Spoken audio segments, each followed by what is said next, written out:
Tatsuro Taira and Hyun Sun Park in the Apex Saturday night. We will all be watching this fight. Every single one of us that is here right now watching this video will be tuned into the early prelims through the main card. Listen, man, we know you're not. We know you are not doing that, and we know I am not doing that. Let's not kid ourselves. So, listen, man, we got predictions today. I'm excited to do this. I think it's a pretty funny video, at least. So let's just get right into this, man. Let's go to the main event. We're not wasting any time today. I'm not going to waste your guys' time with this fucking fight card. So, Hyun-Sung Park versus Tatsuro Taira. Hyun-Sung Park, he's coming off of 3 straight wins. I believe he submitted Carlos Hernandez in his last fight. I did also see a reporter mix the two of them up, which is kind of funny. But Tatsuro Taira coming off the loss to Brandon Royval. It was a split decision. Before that, he beat Alex Perez with an injury. And then I'm forgetting off the top of my head who he beat before that. But I am going to go with Tatsuro Taira here, guys. And I'm going to tell you why. I have already seen gaslighting on my For You page where people are saying, oh my god, Hyun-Sung Park, this guy's a marauder, man. Like, you have no idea how good Hyun-Sung Park's killer instinct is. I've never even heard of Hyun-Sung Park. How does he have great killer instinct if I've never heard of him? This is a road to UFC level main event. You know it. I know it. We all know it. I'm familiar with Tatsuro Taira's game, man. We're not going to fool around here.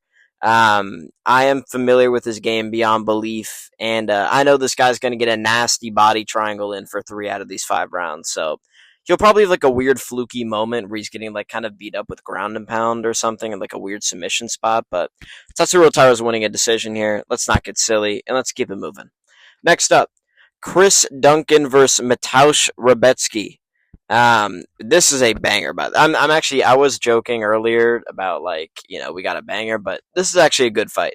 Chris Duncan's been to a bunch of wars. He's coming off the win versus Jordan Vucenic, and he beat Balaji Oki before that. Both submissions. I believe both were guillotines. Kid's got a nasty guillotine. Dustin Poirier wishes.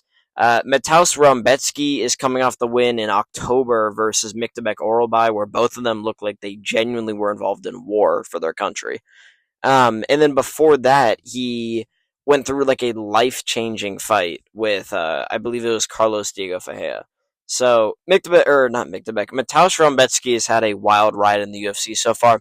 I'm going to go with him, though. This is genuinely Poland's most attractive man. You can't tell me he doesn't look like the guy on the bottom. Just a fascinating-looking individual. This guy's hairline is unreal. How am I not going to pick a guy who has a hairline like this? Dog, his hairline is creating like a Tetris piece. Like, it's so far back, and then there's like a weird little patch that's on top that's trying to like hang on. It's like it's like a kid like hanging onto his mom before going into like preschool for the first time. Like, it's trying so hard to stay with the pack, but it's gotta go.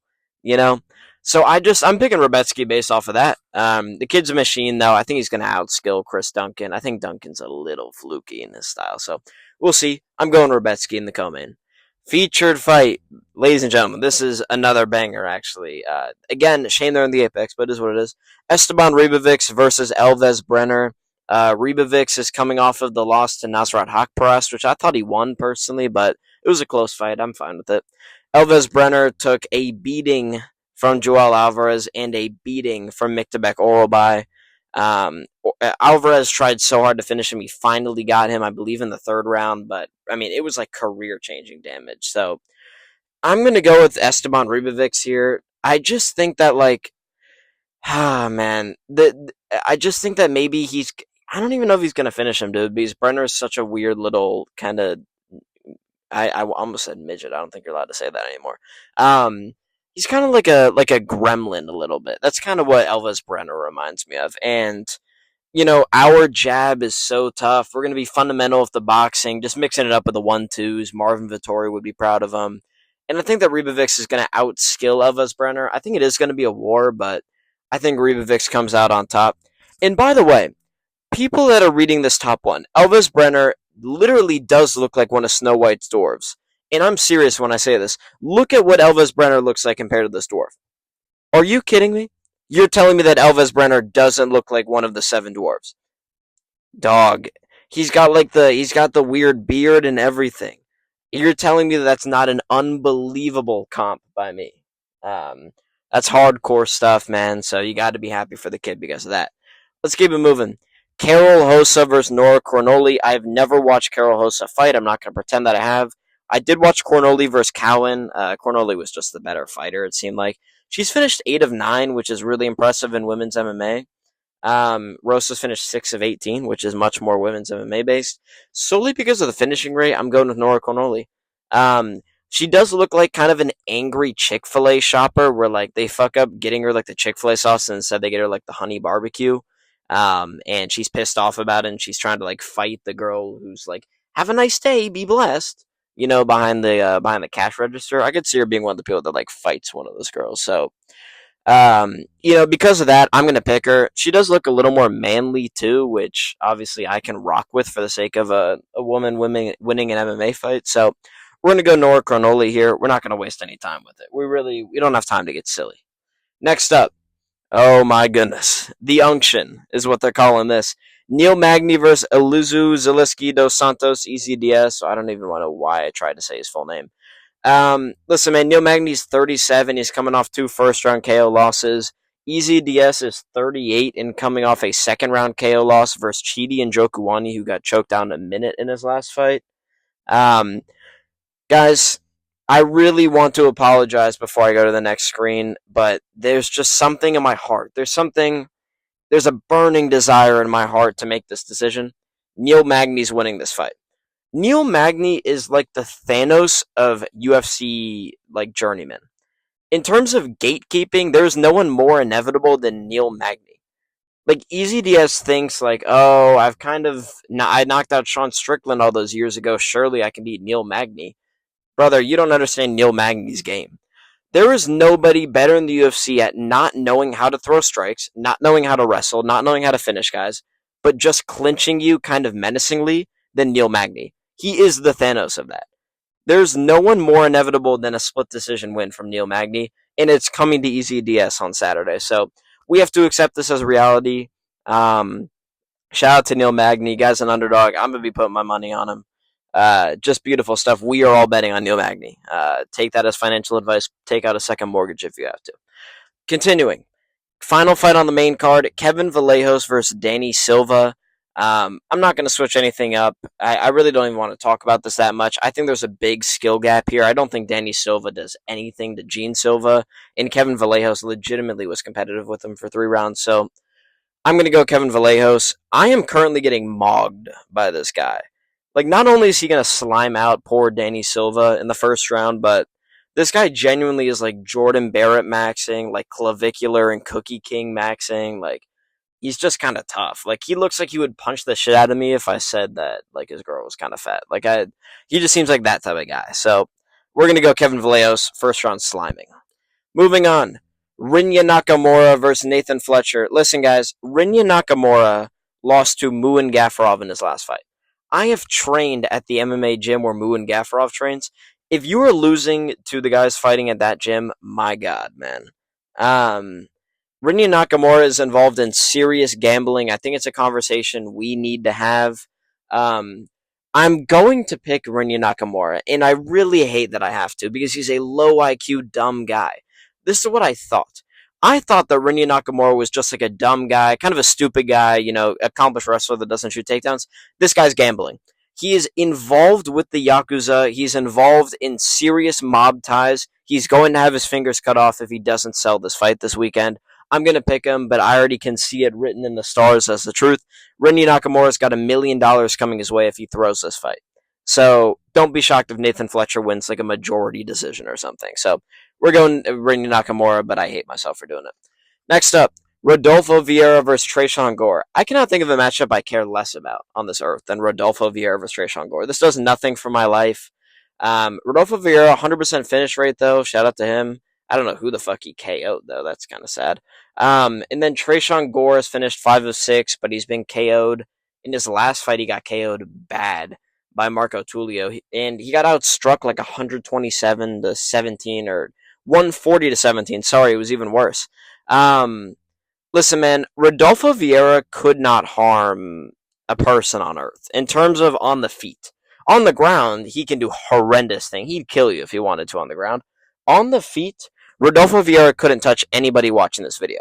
He is that bad at striking. So I think he's going to win this fight purely off of just kind of mogging Trayshawn Gore on the takedowns. I think that's a realistic way to think about this fight. But yeah, we're going to go with Vieira. I like to see him versus a cardio boxing mom after this, though. So we'll see how it is. Next up, Nick Klein versus Andre Puliev. I don't give a shit about this fight, man. Like, brother, I don't give shit about this. This is number one bullshit fight. I don't care about this fight. Nick Klein is coming off the loss versus Mansour Abdul Malik, where he like weirdly hurt him in a moment early, and Puliev is coming off the loss to CLD in his debut, where he just literally just got out kickboxed and didn't throw any strikes for 3 rounds. This is solely a vibes play. I'm going Nick Klein as the underdog again here, man. Nick Klein looks like the meanest homeless guy outside of 7-Eleven you've ever met. Like, you walk up, he's not even gonna say anything to you. He's just gonna kind of look at you angrily, like it's your fault that he's chain smoking outside of a 7-Eleven at 8 p.m. on a Tuesday. That's what Nick Klein looks like. This just he's just got a look to him, man. He looks like Bryce Mitchell would really enjoy this guy's company. I'm gonna go Nick Klein. I just think that Nick Klein is just a little better in the grappling, so I'm gonna go with him here. I think it makes more sense, and we're gonna keep it moving, man. I don't know shit about this fight. Next up, Austin Bashi versus John Yanis. Austin Bashi, kid got he got frauded by C Rod, is what it is. He won his fights before that. John Yanis, I'm not gonna act like I know a single thing about this guy in his career. I know he beat Nick Aguirre, who was a former Peyton Talbot victim, but it did take him until the fourth round, so that's questionable. I'm gonna go Austin Bashi here. Listen, man, we have all been fluked by C Rod at some point. C Rod fluked me in my DMs. He probably fluked you in your dreams too. It's just you're gonna get fluked by C Rod, brother. It's part of life. So it is what it is. He is 5'6", which is nuts at 145 pounds. I think we need to drop to bantamweight, brother. Even flyweight could use you. So I'm not sure why he's at 145. I think he's too small. Maybe that'll play into it a little bit. But I think he'll submit Yanis here. I don't know much else about this fight, but I bet he submits him. Let's keep it moving, man. Second to last fight on this card, Rafael Estevam versus Felipe Bunes. I think that's how you say his name. I don't know if you guys have ever watched an Estevam fight. I'm going to explain to you how he wins fights in the UFC. This guy shoots 30 takedowns in the first 2 rounds. Non-stop dominant. This guy looks like Khabib for the first 2 rounds of every fight.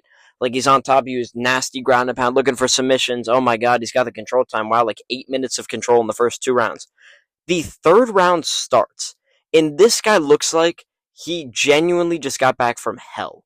Like, it looks like Satan tortured this guy for 25 years straight, and then they send him into a ring and say, you gotta fight someone now. That's what he looks like. Because he is. I've never seen a human being more useless in a third round than Rafael Estevam, other than maybe Kyler Phillips, because that guy gasses too.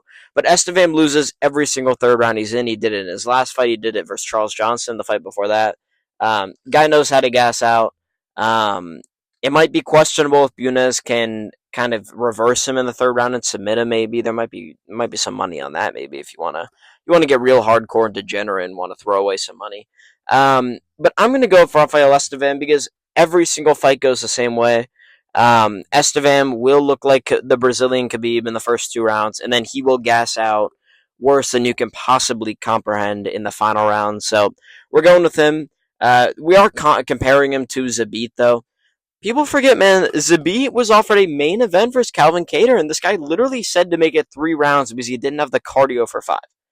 This is MMA TikTok's biggest what if of all time, and this guy could not fight 5 rounds. Literally had a 3-round main event, which he still gassed out in the third round. He gassed out versus Jeremy Stevens. He gassed out versus Kyle Bochniak, who is like a PFL can. He gassed out versus everybody.